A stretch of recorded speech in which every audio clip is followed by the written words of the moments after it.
Welcome back to the channel, guys. It is Mike, and this is the Variety Show. And today we are going to do a random talk. Now, this is Random Talk 10, and today I decided to bring a guest on. Usually I do random talks by myself, but today I thought maybe I'll bring on a guest. So, joining me, he's done his own videos. He's been on the channel many a times, and he have his new segment on the channel called "It's Nothing New Under the Sun." It should be out. So, yeah, what's up, Trey? What's going on, everybody? Mikey, what's going on? You all right? Yeah, I'm all right. So, pretty much, random talk is pretty much we just talk about different topics that are relevant to now when it comes to entertainment, sports, and just talk in general. It's kind of interactive. So, Definitely can understand that. It makes sense. Random. So we just talk about what's happening in society in any order, however you bring it up. I'm willing yeah. to jump.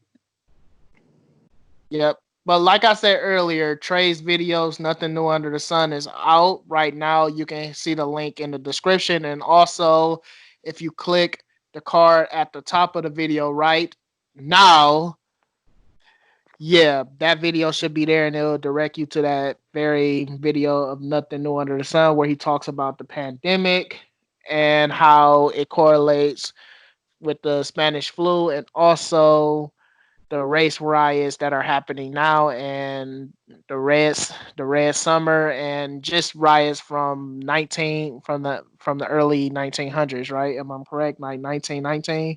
Yeah, Red Summer 1919. You told them the title of that first show is Pandemic and Protest. So, as Mikey said, talking about the similarities between today's pandemic with Corona and what happened with the Spanish flu from 1918 to 1920, and then also with the riots that we have now against police brutality, how they correlate with the riots from 1919, which was more racially motivated, but still you had some major damage being done and some things changing in America. So, hey, please listen and let me know. Feel free to put something in the comments and make sure you hit that subscribe button and then also that like button. Yeah, indeed, indeed. And today, we're going to talk about first our first topic today on this Random Talk 10. We're going to talk about them finally opening up the basketball court. The NBA is returning. I believe they're going to start playing in Orlando. So, what's your thoughts on that? This is going to be something, a precedent. The last time we had play stoppage was 1999. You had a strike that year, and the NBA season didn't start till around December. So to have the disruption in play this year, due to the pandemic, this is something we haven't seen in roughly 20 years. But it's going to be interesting to have every NBA game play at one facility. And that facility is not even a traditional NBA facility. So that's going to look different. And Yep. then Go go ahead. ahead. No, I Nah, believe they're playing where and I think in Florida where Disney, so Disney is getting yet another paycheck. oh, yeah. Oh, yeah. Actually, it was between Las Vegas and Walt Disney. The city of Las Vegas, made a pitch for the NBA to bring their services there, but I believe they ended up going with um, Orlando due to the family-friendly environment of Orlando. If you kind of get what I'm saying, we know the motto for Vegas: "What happens in Vegas stays in Vegas." So I don't know if that's really what the NBA want to get affiliated with. But yeah, or Disney is ready to make money on top of the money they already making. So it's going to be interesting. But you only got 22 teams instead of 30 teams playing. That's the first thing. And then you're going to have 8 regular season games, and then you're going to move into a playoff unless the last place, not the last place team, but the eighth and ninth seed are within 4 games of each other. Then they got to have a play-in game. So this is totally different. It's going to give us something to look at and really, I would say, analyze and see how this go because this will be a different year. Yeah. And also, from what I'm hearing, they're going to be playing in an empty arena, am I right? Or they are going to have fans. Nah, that's the next thing I was going to bring up. They're not going to be playing in front of no fans. As a matter of fact, each team can only have 35 people total with the team. So coaches, players, trainers, president, GM, only 35 people tops. So Yeah. and everyone will be confined to that area in Orlando, and it's just going to be different watching the NBA game with no fans. It's just going to be different. Yeah. And I also heard that this is wacky. I'm hearing they're gonna have sound effects. They're gonna do like a sound effects where have their own fan, like have the fans auto engineer, kind of like what WWE used to do. Like whenever they used to boo Roman Reigns, when you used to go there live, they boo Roman Reigns, but when you watch it on TV, it sounds like they're cheering. So pretty much they can change. They can pretty much put their own audio to the live TV audience. So that's what I'm hearing. They're gonna have like sound effects with that. That you. It's gonna sound like there's fans in the arena, but really it's not. And these guys are smart. It's still going to be different hearing those things as opposed to seeing live people. And you've been playing again in front of live people since you were playing at 7 and 8. Whenever they started playing basketball, youth basketball, CYO basketball, you've been playing in front of people. So now to perform in front of an empty stadium or an empty gym in Orlando is going to be a little bit different. But it's something they're going to have to get used to. Yeah, definitely. And also, there are some NBA players that don't want to play. Yes, you have a few.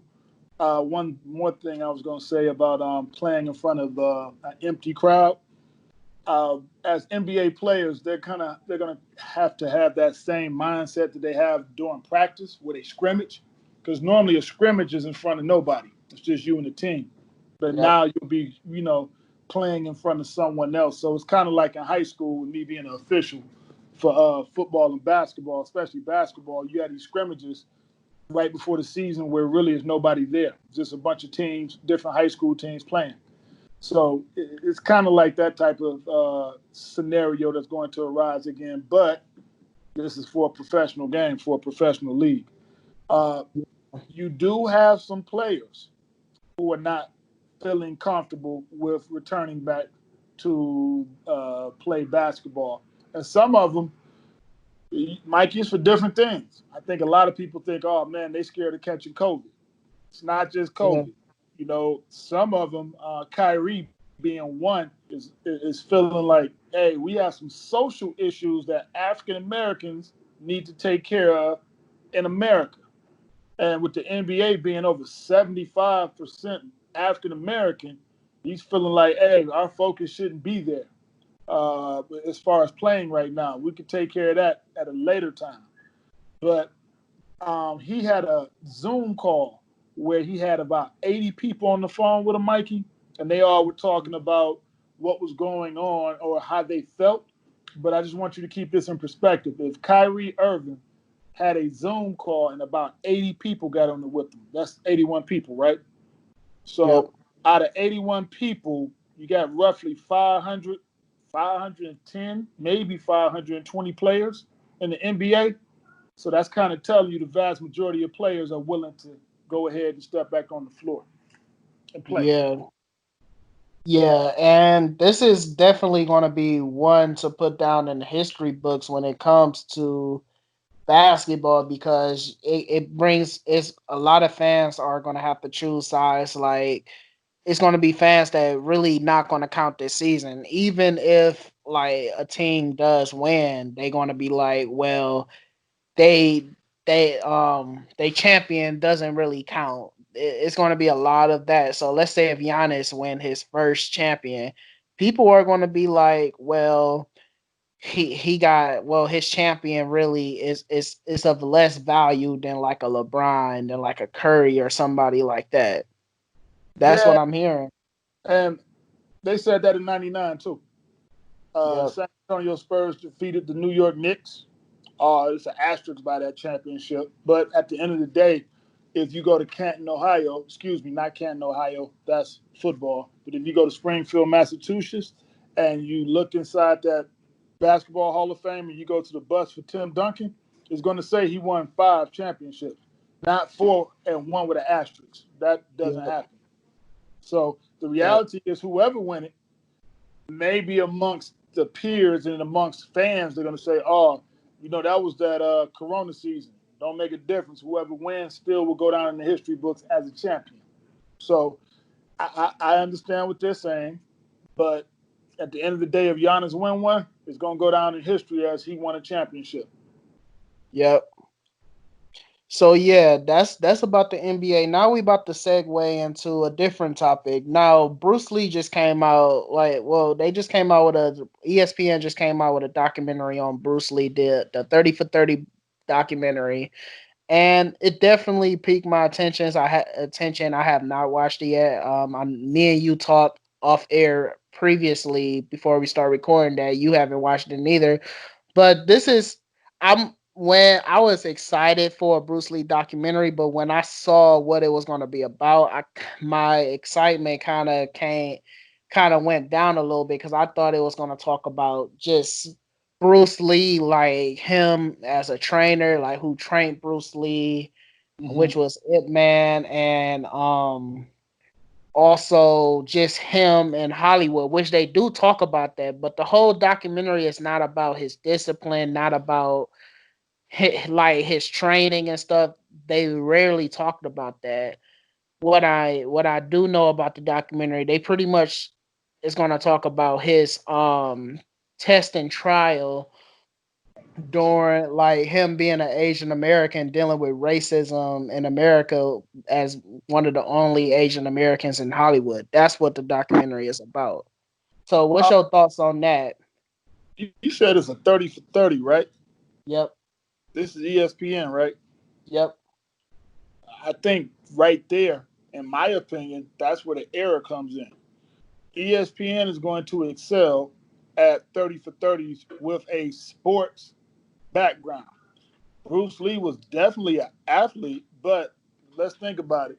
ESPN is going to excel at football, baseball, basketball, soccer, hockey, golf, tennis, those types of sports. I'm gonna be honest with you, and I may be wrong. And hey, I hope some of our viewers can correct me if that's the case. I don't think I've seen any martial arts on ESPN, and if so, it's been quite a while. We know they'll probably show, on ESPN 3 or yeah, 2. or ESPN, yeah, what's it called? ESPNU. I forget. It's another one too, but Yeah. rarely see that. So for them to do a 30 for 30, I'm a little shocked.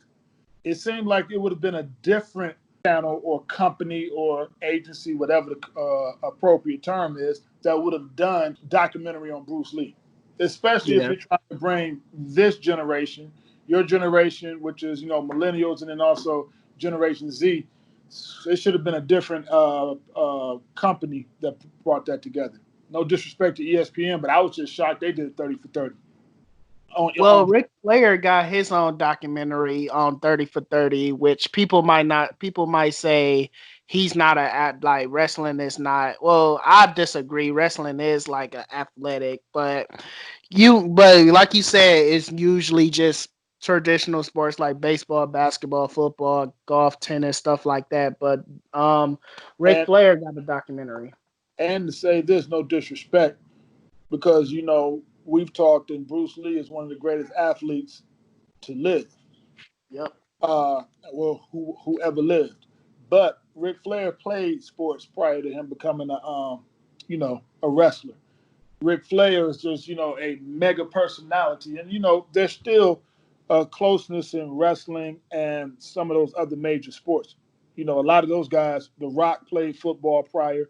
You have a better knowledge base than I do when it comes to wrestling, especially the newer wrestlers. But most of them have played some type of organized sports, but prior to becoming wrestlers. Bruce Yep. Lee, his main thing was, what was he? He was um, what's that?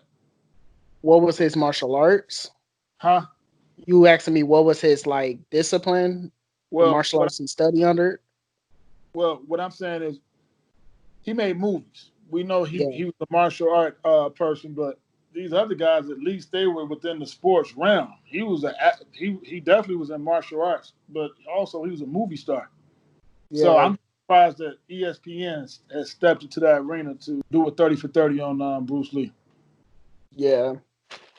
Which I if even like I think it's cool to for them to do a documentary on Bruce Lee. Bruce Lee is definitely a very charismatic guy and definitely one of the greatest martial artists of all time. And the people that's in the documentary that's being interviewed, Kareem Abdul-Jabbar is being interviewed, and people that were actually friends with Bruce Lee, and they even got his daughter in the documentary as well. But I was kind of disappointed when I found out it wasn't about. It was just about his struggles in Hollywood. I thought it was going to be about his life, and they was going to talk about his son, and they was going to go into detail with his death because Bruce Lee death is still a mystery. Like Yeah, not, yeah, it's still a mystery to this day. yep, it's not been solved. It's kind of a question mark and a dark cloud over that situation. It has not been explained or solved. So definitely, I'm a Bruce Lee fan. I watched all the movies. And then you read about some of the things that he did off camera. Especially his affinity for some of the people in the African American community, like Kareem Abdul-Jabbar was in one of the movies, and I know that they had a relationship. But I'll watch it. I haven't seen that 30 for 30 yet. I'm just a little shocked that ESPN took the lead on it. That I am. Yeah. And did you know one of Bruce Lee's first students was a African American? Oh, didn't know that. Yeah, and yeah, like if it's a movie called a really good movie, called Dragon, the Bruce Lee story, and it was played by Bruce Lee's son. Hmm. A really great movie, Okay. and you can really see the struggles. Like he really hated America, like he had hatred for America, how he was mistreated. So I guess there is a story to tell in that documentary. It's just I wish they would have went more into his life and his training because Bruce Lee is superhuman. Yeah. Some of the things I've read about, that's just it's phenomenal. It is mind-boggling. You don't think that the average human would be able to do it. But I'm gonna watch that. Maybe me and you gonna have to get together and talk about that 30 for 30 after I watch it. Because I mean, anything about Bruce Lee, I'm curious to know what the perspective is from ESPN, especially since I'm kind of feeling like it may be a little bit out of their ballpark or out of their range, so to speak. Superhuman. We're gonna talk about the MCU and just news. There's a lot of news on the MCU. Also, I'm hearing that they're gonna have Doctor Doom as a like one of the main villains of the Avengers. Also, X And Men. We're not gonna be able to get the X Men until Phase 6. And right now we are currently in Phase 4. So yeah, let's start with that. We are not going to get the X Men until Phase 6. What are your thoughts on that? so let's do this real quick if you can. When we talk about these phases, let's let them know how many movies have been in kind of in each phase. We don't have to go through the names of them like that, but how many movies has been in each phase? Okay, the first phase started in 2009 with Iron Man 1, Yep. And the then we Incredible Hulk, Captain America, the First Avenger, and where does Thor go into that? He came right. Thor's the first one. I Gotcha. believe, yeah, Thor, and then next you had the Avengers, the first Avengers. Phase 2, you had Age of Ultron, Iron Hey, Man 2, Thor came back Thor too. Dark World. I believe the first Ant Man. Yes, he was.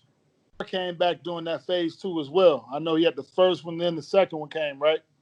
Yep, he did. Yep, he had. Yep, you correct.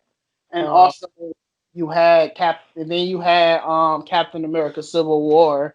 I believe was the end of Phase Two, okay. and then Phase Three. Um, that's when you had Guardians of the Galaxy Two, Guardians of the Galaxy 2. Uh, Infinity Wars, Captain Marvel, and Ant-Man and the Wasp was up in there too. yep, and then Avengers Endgame And Thor Ragn what's it called? Ragnarok. or Ragnarok. Ragnarok. Yep, Excuse me. Ragnarok. I don't know what I was talking about. Yeah. So the reason I did that is to give them a little bit of context. Great job, Mikey, because if they talking about waiting two more phases before they introduce them, last movie we saw was Endgame, where it was the end for a lot of our Avengers. Tony Stark passed away. Black Widow passed away. Cap went ahead and just went back in time and retired. Kind of took on a regular life. So that right there, and it took a lot of people out. We know they just did the Spider-Man movie, correct? yep. And I, I'm trying to figure out, do they have the characters to really fill in two phases before introducing them? I'm a little concerned. How about you? Well, I think it's full of crap. I think they are going to have Easter eggs to the X-Men as like the heart. Like, come on, I think How you don't because believe him, Mikey? How you don't believe this is the reason why I don't believe them. How we knew that Spider-Man him? was a last minute change because the first trailer, Captain America, Mm-hmm. Civil War, he wasn't in it. But then I believe the second or the third trailer, Mm-hmm. you saw Spider Man. Okay. So Spider Man was definitely a last minute, and we already like fans are already interested, and they know that the Fox deal went through, and they know that Disney Marvel now owns the X Men again. And let's Okay. be honest, X Men is going to draw money regardless. Yes, it will. The only thing I can see is how would they write the X Men into continuity, because they have to explain a lot of stuff. Where have the X Men been during all the events prior in the MCU? Why they wasn't in Civil War? Why wasn't they in Infinity Wars? Where were they this whole time? Mm-hmm. I have some theories from based off the comic books that they can do, Mm-hmm. and they could do well in the comic books. Charles Xavier, aka Professor X, put a mental block on the whole world mind to make mutants look invisible. So Professor X went inside everybody's mind because he's a telepath, and it's like, Yeah. okay, mutants don't exist. He could go down that route, saying they existed, but they've been in hiding. But you have to answer this question: why now? Why did they come out now? Or True. you can just create mutants all over again. It's gonna be interesting to see. I know one thing is they got a lot to juggle. They did a good job because Infinity Wars and Endgame really challenged the writers to put something together cohesively with a lot of mouths to feed, and they were able to do it. Not jumping back and forth, but they were able to go from scene to scene and pretty much kind of feed everybody, so to speak. But it's going to be interesting to see how those two worlds mesh, Mikey. That's going to be very interesting. So it's going to take some very astute writing. But I will say this: I've talked to you about this before. Those writers for Marvel, that is a great group of writers.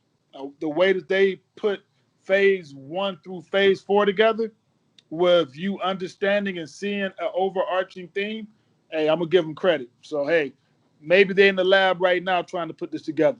But I'm still Yeah. laughing at how you said you don't believe that they're gonna wait to Phase Six. I'm gonna kind of believe you and say that, hey, looking at what's left, and even with those comic book characters that you're talking about from the comic books that they can introduce, Mikey, they better go with something they know. You know, you Yeah. better give people something that they can identify with. X-Men, you better bring that in there because right now, unless they're gonna resurrect them, you done killed off your stars. Yeah. And this is what I'll when they do phase 4, please have the Incredible Hulk. Please make the Incredible Hulk is probably one of the most disappointing characters in all of the MCU. I'm Mm-hmm. gonna say that because Infinity Wars, like I understand why because they didn't have the rights. Universal owns the rights to the Incredible Hulk. Mm-hmm. However, however, Disney did not own the rights to Spider-Man. However, Spider-Man had currently have 2 movies in the MCU, Mm-hmm. and it's ridiculous how they had the Hulk and Thor Ragnarok. Apparently the whole Planet Hulk storyline was already finished once we saw the Hulk and Planet Hulk, and then at the end of Avengers Endgame, he's already Professor Hulk. So he had his character development off camera, Mm-hmm. which is awful because it's going to leave the audience with a lot of questions. Yeah, we walking around with a question mark on top of our head like we the Riddler or something. We don't know what's going on. You Yeah, develop a character off.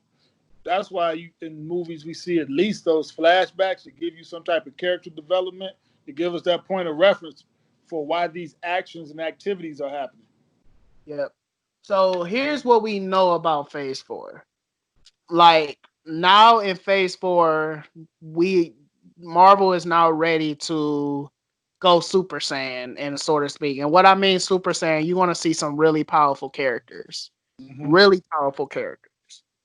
You already got Captain Marvel, which is probably one of the most powerful characters in the MCU currently right now. Her, Scarlet Witch, and maybe Thor. I don't think Thor is powerful than Captain Marvel right now.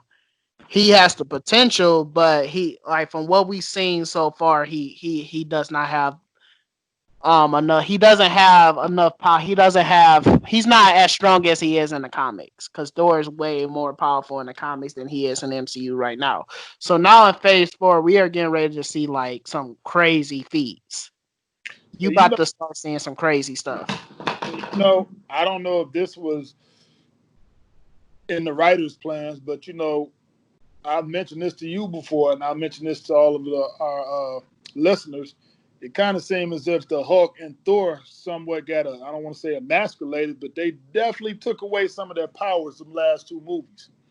You know, Thor was really on top of the world, so to speak. The first 2 Avenger movies, but then you started to see what happened to him, especially Thanos. Thanos just seemed to be his antidote, uh, or I should say his virus, so to speak. And I mean, the Hulk.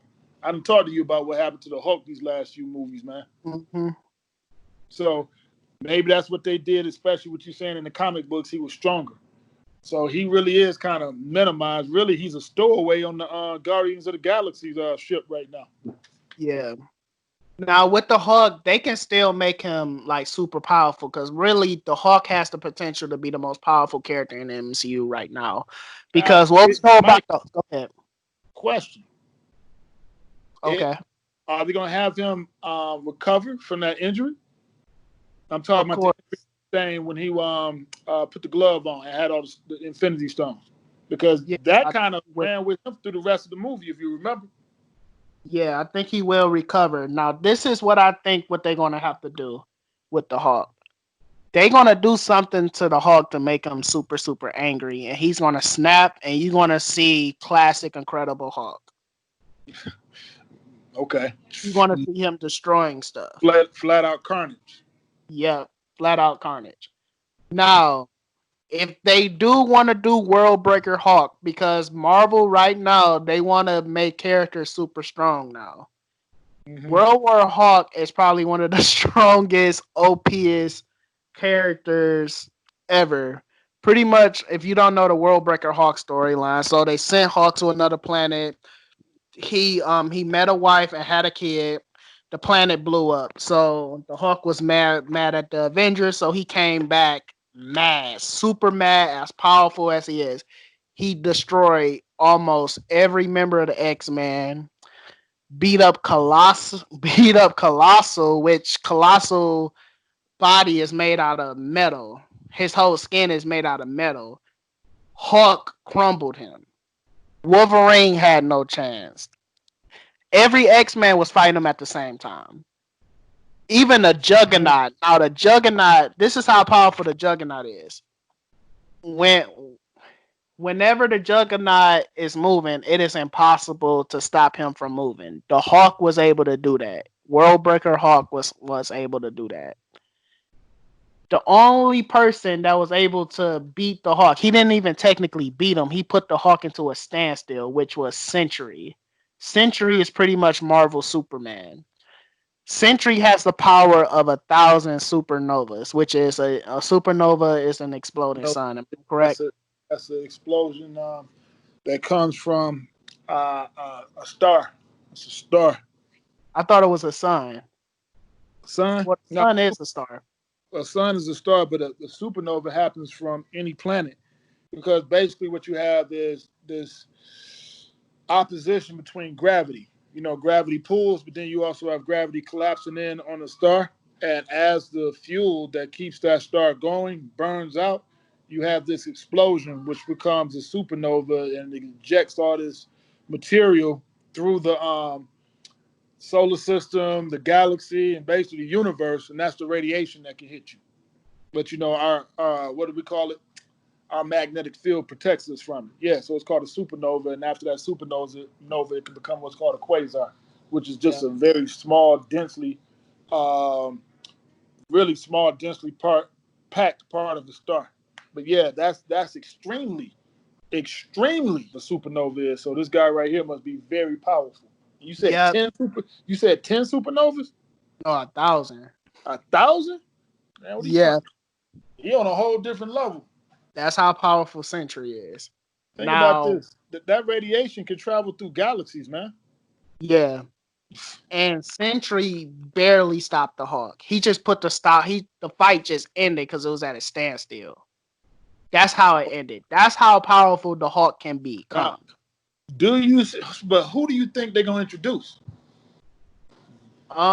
That's the Well, key. here are characters that are definitely going to be introduced in the MCU. These have been confirmed. We're going to go into speculation a little later, but these are characters that has been confirmed. She-Hulk is supposed to get her own show. Moon Knight, which is pretty much Marvel's answer to Batman, but Mm-hmm. Moon Knight has schizophrenia. Um, Schizophrenic Blade. Batman. Yeah, Keep yeah. going. Moon Knight is pretty much Batman with paranoid schizophrenia. Okay. Batman, not Batman, Blade. The X-Men already been confirmed, so I'm calling them Deadpool. Um, Namor the Submariner, which they had a Easter egg to Namor in the Namor in Avengers Endgame. That scene where they were you know that scene in the beginning of the movie where they were all talking to Black Widow saying and then what's the name said there's a lot of commotion and a lot of tsunamis in the bottom of the ocean. Yeah. That's your reference to Namor the Submariner because Oh, he's pretty much king of Atlantis. That's Namor. So okay. Namor, these are characters that's going to be confirmed. Even though I have a theory that Daredevil and Daredevil, if they bring Daredevil in, they're gonna bring Kingpin, they're gonna bring the Punisher, they're gonna bring all those characters in. So I have a theory they're gonna bring Daredevil in the MCU. If you saw the end credit scene to Spider-Man: Far From Home, Well, Daredevil makes sense. The Punisher makes sense as well, especially for fan familiarity. Uh, Kingpin you could bring in as well, but they're going to have to find a very ingenious way of bringing these characters in. Because right now, I don't want to say they bone dry. They got some work to do. And I mean, you Yep. got to make this work. But it's obvious they were able to pull it off from the first Iron Man, as we said, all the way up until Endgame. They was able to pull it off. I mean, hey, Yep. they made Ant-Man work for 2 movies. Who would Yep. have thought? So, and we already know Black Panther 2 will be coming out next year. That's the rumor. And speaking of Black Panther, you hit me up Man, with I'll let you talk about it. You already know what sorry, I'm gonna go ahead, man. Go ahead. All right. So you sent me a let me go to it, but you sent me a article on or a picture saying that Beyonce is gonna be in Black Panther. Yeah, I'm man. looking Look, Black Twitter and Instagram, man. They need to stop, man. I'm feeling bad. They've been going in on her for about 2 days now. Like she's just gonna be the worst thing to ever happen to the movie. They're not too happy with her possibly making her appearance in that movie. So I don't know. I don't want to say I'm laughing at it, but man, they acting like she can't act her way out of a paper bag. Maybe they remembering her appearance in the Austin Power movies. That's all I could think of. yeah, or her in that terrible Lion King movie that you love. That's yours right there. That's your favorite. You know, I'm gonna take it back to '95. That's the one I know with James Earl Jones speaking.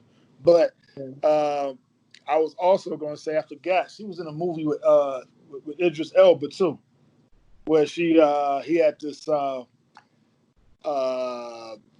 young lady that worked at an office with him that became obsessed with him, and then she just started stalking him. And, I can't think of the name of the movie though. But man, I don't know. I thought they should give the sister a little bit of a chance. Hey, I haven't seen just, in my opinion, from Marvel, I haven't seen just any horrible acting. Of course, you've had people who did a better job than other characters, but I don't think they're gonna let her come in and just mess up the flow of what they've had going on. If she actually is going to be in Black Panther. Yeah, with phase four, here's they should fix some of the mistakes that they made in the first three set phases. One big mistake that I think that they should they, I'm pretty sure that they know now and they should prevent it from happening. They should not kill off certain villains. They should let the villains escape and come back another day. Killmonger Killmonger is like, let's be honest, Black Panther comic books aren't really is not really that good. Killmonger is pretty much Black Panther's best villain and probably his most recognizable villain. After that, who do you got? Well, I'm wondering if they're looking at this from. I think that the people, you know, when they come to me and they ask me about a movie that's supposed to be historical. Uh, of course, my wife loves this movie called Apocalypto. She loves that movie. It was directed by Mel Gibson. But the first time I watched it with her, I'm like, they're mixing two different things together. They're mixing Aztec and Mayan culture together. This is not, you know, it's not correct. The Mayans were not around when the Spanish arrived. They were gone. 3,000, what was it? I think, excuse me, 2000 BC to around 300 AD. Some historians put it later than that. But my whole thing is that it's based off of something. So you can't forget when you're dealing with a movie, it's based. That doesn't mean that everything in the movie is going to be 100% factual. Even in a movie like this, where you're telling the truth, where they killed off Killmonger and what's the other guy's name? The racist, the Ulysses racist. Claw. What's his name? Ulysses Claw. Yeah, Claude. They killed both of them off. So it's obvious that they're going to probably morph this into he's going to have some different villains this time around, as opposed to what you would read in the comic book. That's where I guess the meshing of the worlds and they start getting even more creative with, well, since we put everybody in one big melting pot, we'll extract these people or this villain to be in this movie. Yeah, the only way I see in Black Panther 2 will working if they have Namor the Submariner be not necessarily a villain, because even though Namor does, he's like an anti-villain, anti-hero. He does change sides depending on like if because he would destroy the world if it's threatening Atlantis. he will destroy everybody on land if it's affecting people in the water. Well, I But mean, he just huh? protecting his home. Yeah.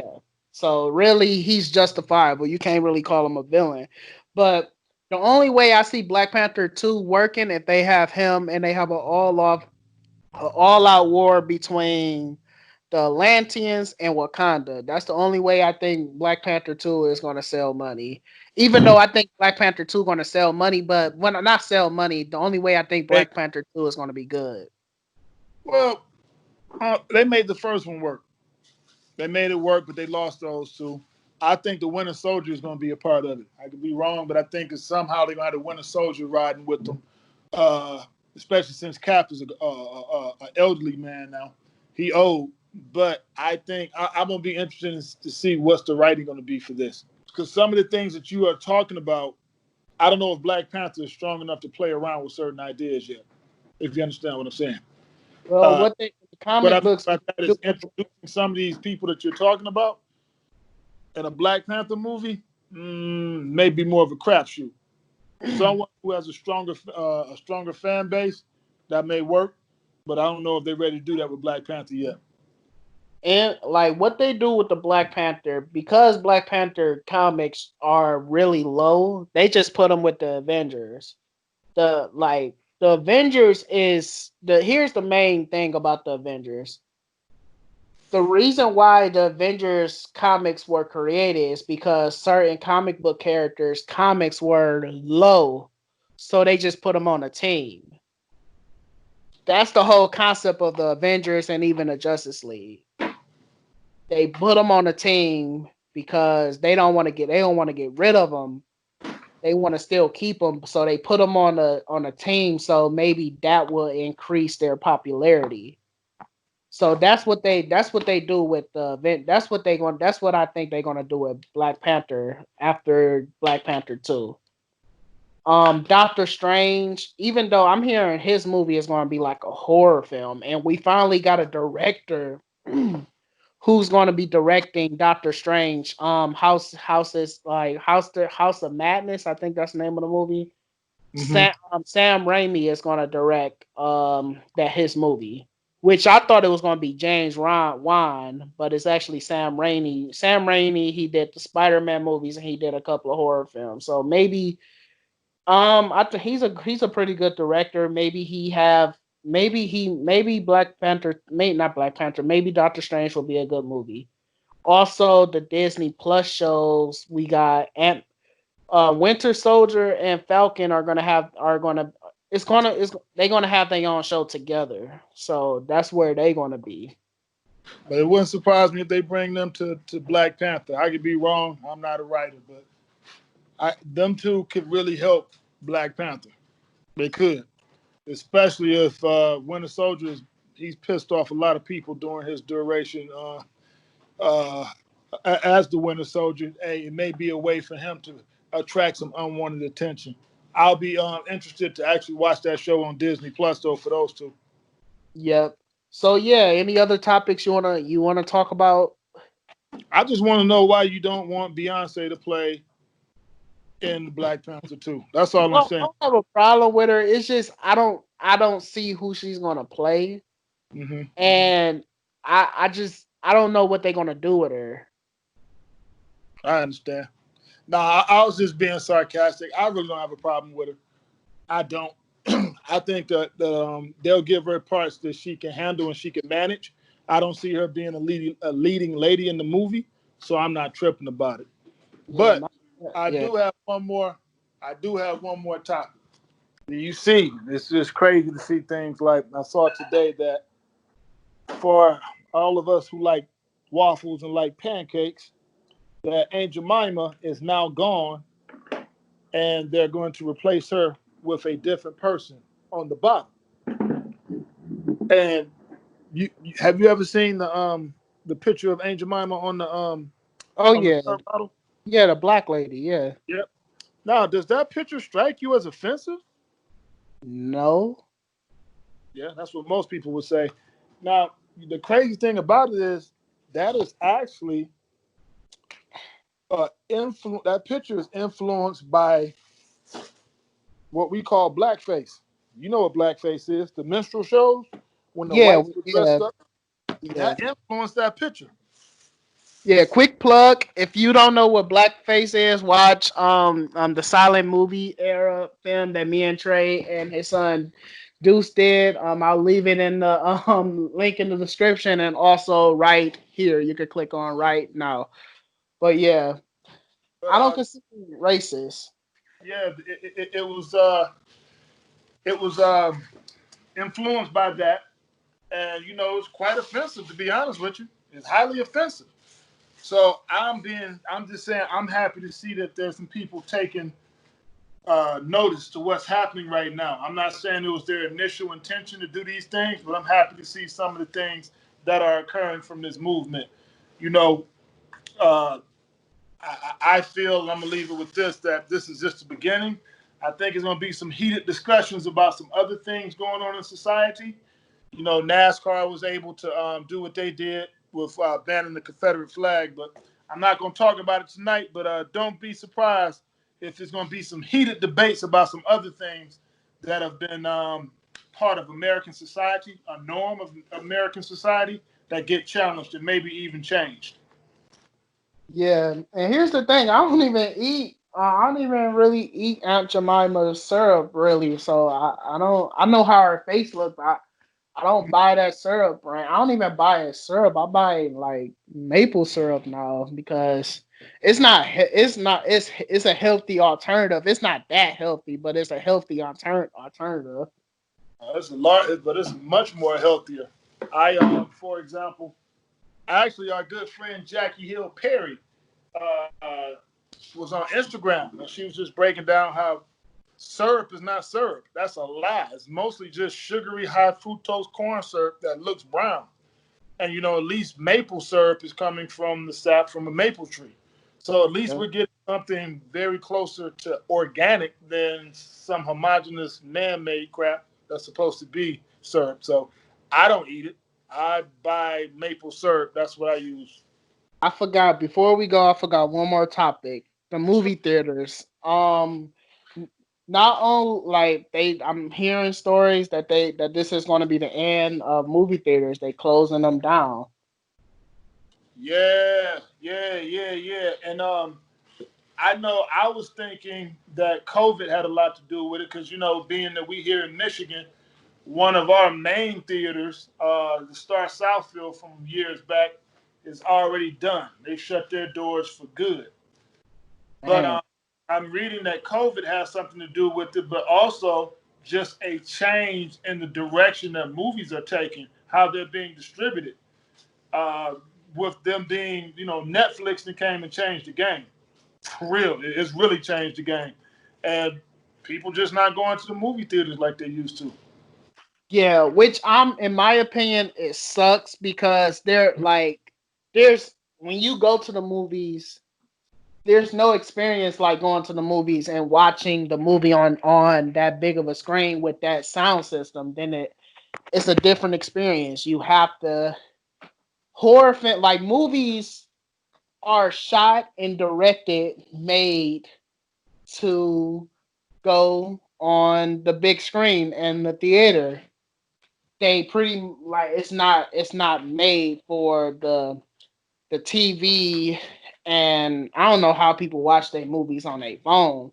It's not made for that with the Well, sound system. it's funny hearing that from you because it's a different generation.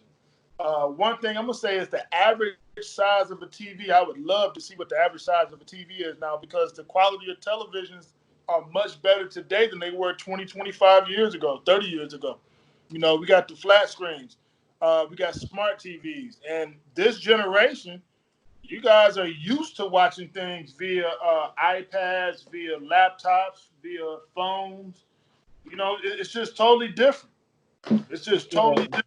And it's very similar to what happened. Not very similar, but it kind of reminds me of what happened to places like Blockbuster Video and all that other stuff. Redbox came and shut them down. They came and shut them down. And now, sad to say, movie theaters on the way out due to the way people watch movies now. And let's be honest, with this COVID situation that came about, You're gonna have some people who are hesitant to go in the movie theater. They worried about their Yeah. health. How you feel about that?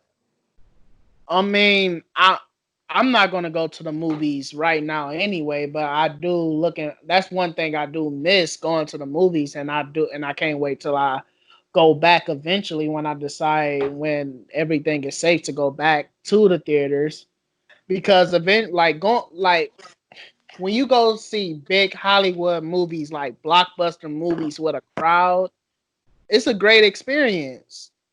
It's the interactual experience. You really get that movie experience, and all that is going to be taken away from us, sadly to say. And we're going to be watching shows on the on our 45-inch or TV. Now, the only way to duplicate that movie experience if you have a sound system and a nice size TV. And let's be honest, not everybody have that.